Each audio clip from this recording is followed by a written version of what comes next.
Bienvenido a su programa Las Personas, este espacio donde buscamos poder platicar, conversar, dialogar con gente que tiene una referencia que nos puede servir para interpretar lo que está pasando. Y el día de hoy tenemos el gusto de tener con nosotros a Gastón Luquen Garza, una persona que ha venido defendiendo de diferentes trincheras esta conquista democrática de este país. Fue el presidente fundador del Instituto Estatal Electoral en Baja California. Además de ello, fue invitado como contralor interno en la administración de Cuauhtémoc Cárdenas. Fue consejero también del IFE en el tiempo de José Gondelberg. Además de eso, fue diputado federal independiente. Y actualmente pues trae muchos temas en la defensa principalmente de estos temas democráticos, de los derechos civiles de la ciudadanía.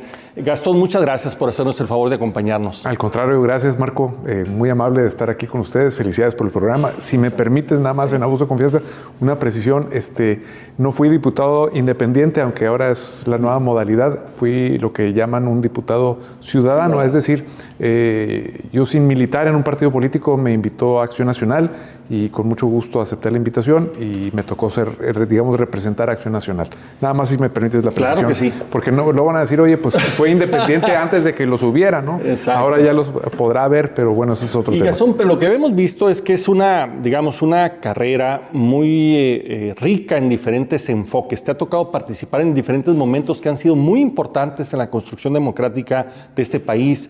El IFE de Gondelberg, que permitió esta transición a la democracia sin problemas, la primera administración perredista en el Distrito Federal, donde te invita a Cuauhtémoc Cárdenas prácticamente sin tener conocimiento de ti, sino por lo que tú significabas, ¿no?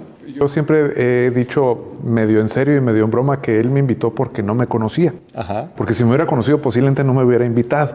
Pero bueno, efectivamente me ha tocado más que todo participar en actividades de la sociedad civil, organizaciones de la sociedad civil que antes se llamaban organizaciones no gubernamentales. Exacto. Y que qué bueno que ahora ya cambian de nombre a un nombre más preciso, que somos organizaciones de la sociedad civil. Y en estas cosas pues mucho ha sido la circunstancia, la coyuntura. Me han llegado estas invitaciones y bueno, he tenido el privilegio de participar como muchas otras personas más que estamos preocupados por lo que está pasando y que yo creo que esa es una de las muchas razones por las que participamos, porque estamos preocupados por las cosas, ¿no? Si no hubiera preocupación, entonces pues posiblemente estaríamos haciendo menos cosas o otras cosas.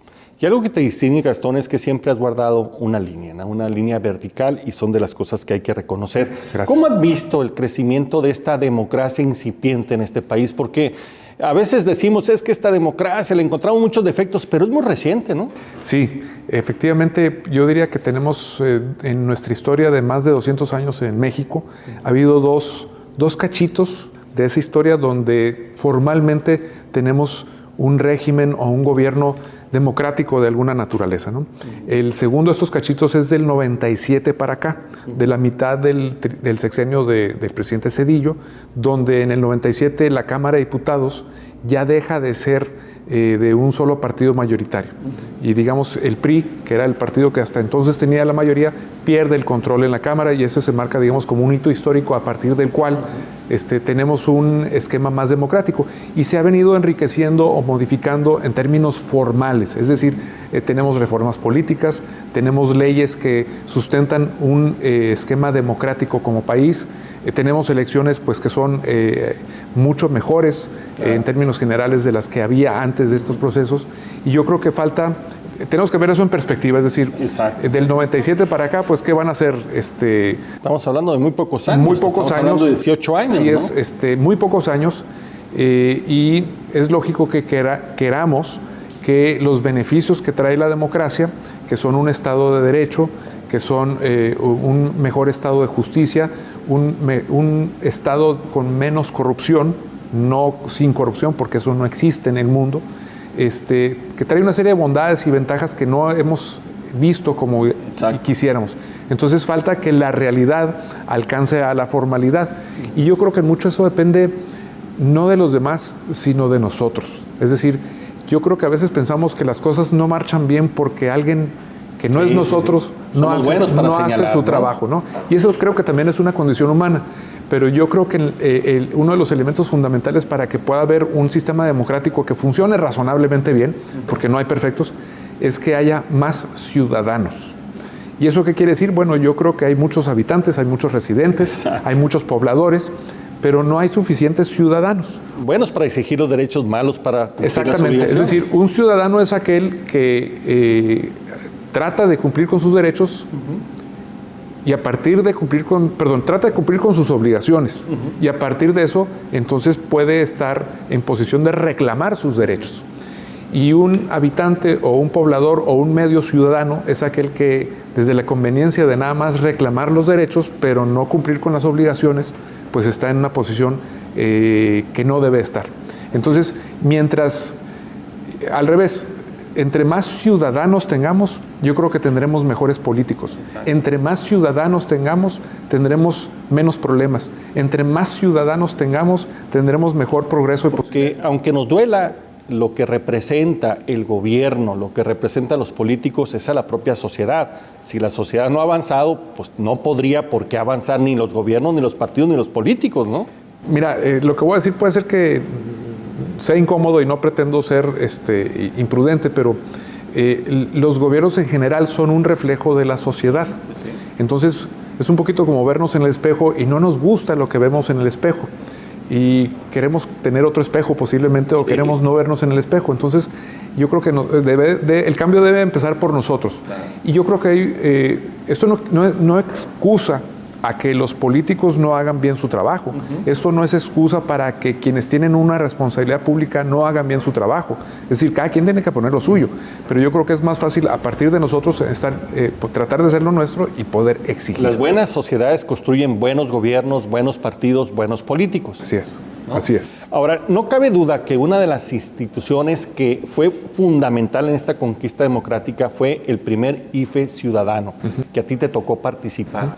¿Cuál era el ambiente en ese momento? Porque había una presión muy fuerte todavía de ese partido prácticamente dueño, ¿no?, de la estructura de gobierno y sacó el IFE ciudadano, pero con mucha supervisión. ¿Cómo se vivieron esos momentos? Bueno, esto es producto de que en México los procesos electorales no gozaban de credibilidad. Y el activo más importante de un órgano electoral es la credibilidad y la confianza, que la gente pueda sentirse tranquila de ir a votar y saber que su voto se va a respetar y se va a contar bien. Y pues en México, pues no me meto a esa parte de la historia donde... las cuentas estaban mochas. Así es, no salían bien las cuentas o salían muy alegres, ¿no? No quiere decir que siempre.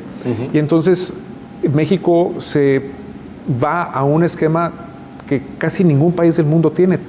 En todos los países del mundo, la función del Estado para las elecciones, para transmitir el poder de unas manos a otras por vías pacíficas, recae en el Estado mismo.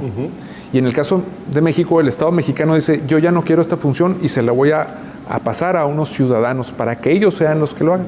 Y entonces esto fue un cambio radical en la reforma política de ese tiempo y esto permitió generar confianza y credibilidad de aquel IFE en ese tiempo. Y de entonces para acá, bueno, ha tenido sus altibajos por 2 o 3 razones. Uno, porque al Instituto ahora Nacional Electoral, conforme ha pasado los años, le han dado más responsabilidades, le han dado más obligaciones, ¿no? Le han dado más cargas, le han dado más cosas que hacer. Y entonces, pues esto le complica la posibilidad de hacer su trabajo bien. Es decir, el IFE que a mí me tocó participar era fundamentalmente mucho más sencillo, mucho más simple en términos generales que el IFE de ahora. Y el IFE de ahora, pues sí tiene unas responsabilidades mucho más complejas y tiene unas circunstancias donde con los partidos trabaja de la mano. Para organizar las elecciones y a todos les interesa que se organicen bien, que se cuente bien el voto, que todo el mundo esté quien quiera votar y ese es un interés común de los partidos y de la autoridad electoral. Pero luego también tienen al mismo tiempo un interés donde el IFE vigila a los partidos y si los partidos hacen algo indebido los sanciona y los multa. Entonces es una relación medio kafkiana, compleja, contradictoria, donde en unas cosas trabajan juntos y otras cosas están en contra.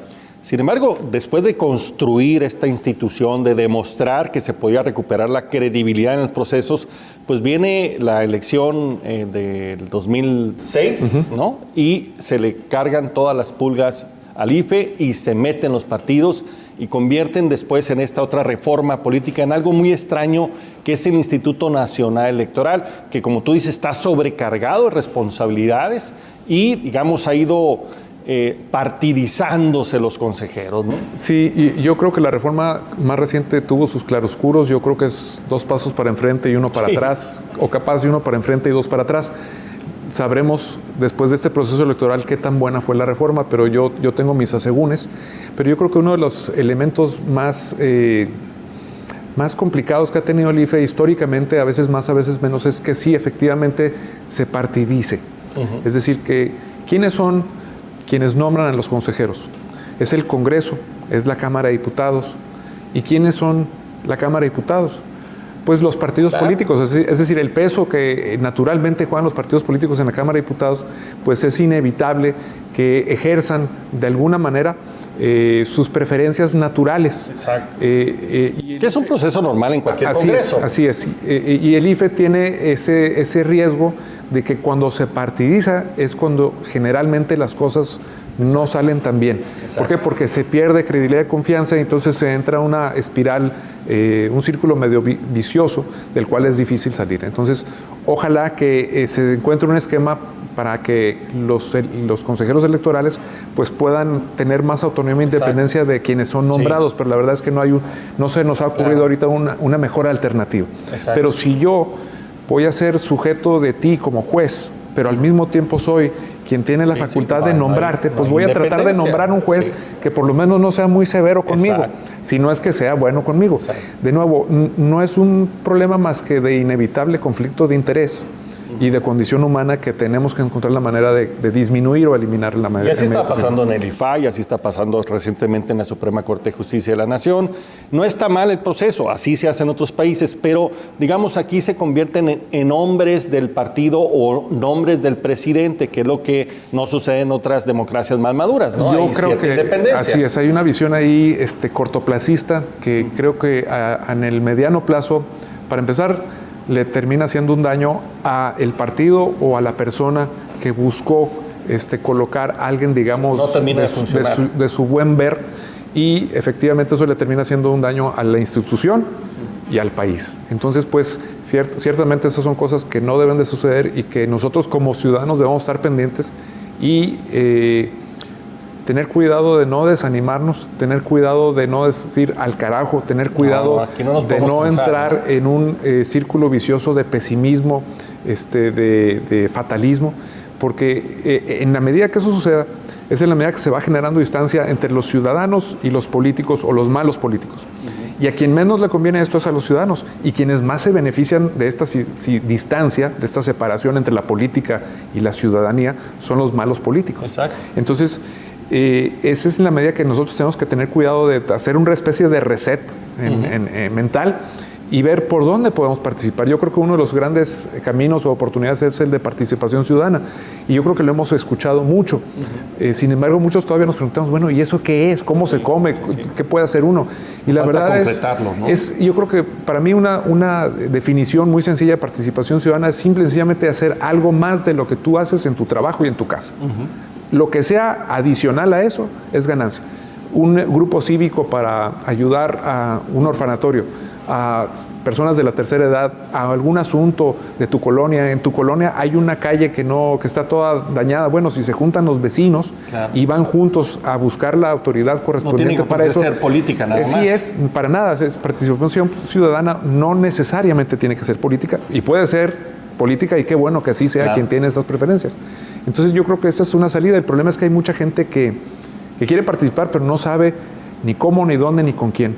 Y no se tiene que inventar el hilo negro, nomás uno tiene que identificar qué interés tiene uno, qué preferencia tiene uno por ayudar a alguien, y tratar de ver quiénes ya lo están haciendo y sumarse a eso. Pues estamos platicando con Gastón Luquen Garza sobre diferentes temas, particularmente en este tema de la democracia. Vamos a regresar un momento más con ustedes.